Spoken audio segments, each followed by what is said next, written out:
Steve Walker, you have a creation here that I see at all the car shows.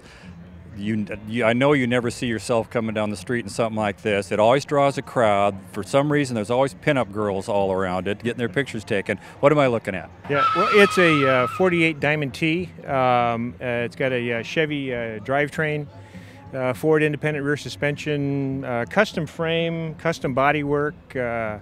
Walter DeMarsh at the market did the upholstery. And, actually, all I got left of the Diamond T is the grille and the headlights. But it's its own parade going down the street, and I really enjoy that. So the design, it sort of looks like a submarine beluga whale, something that would pull airplanes around. How did you come up with the design? Well, I like the streamliners from the 30s. My dad raced hydroplanes. I like that look too. And then a lot of it is just what parts I have available. And you talk about the Chevy motor in it. What size? A 250 straight six. Oh, six? Yeah, straight six. Well, the whole thing only weighs 3,000 pounds. It actually moves pretty good. It looks like 5,000 pounds sitting here. And then it has an air horn to amplify that effect. So, what's the most bizarre reaction or comment you've gotten from somebody? Well, let's see. I've had a guy tell me it was the only blue one he'd seen. I've had people tell me that their grandfather used to have one.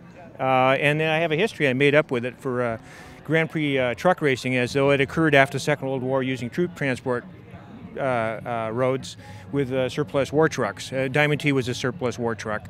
So I made up this fake history, and I'll have people come up and start telling me about their relatives who competed in it. And I think that's really wonderful.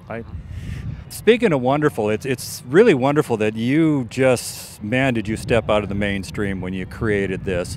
Is that kind of who you are, or do you have a string of the big three behind you that were like all of those, and you wanted to really do something different? How did this, how many beers or how many dreams did this start from? I do a lot of sketches, illustrations, and I had a friend, Colin Case, who saw a watercolor I did of a fantasy car, and he said, let's build it. And so we started on it, and unfortunately he died before we completed it, so I put his name on the tail, Colin Case Racing. As far as the scale goes, I've built a lot of cars, and most of them are small. And it's a little alarming to go down the road in a small car close to the ground and not see people noticing you. This one they see. So. Before this, you built another creation that was every bit as overwhelming as this one is. You've got this. What's out in the future?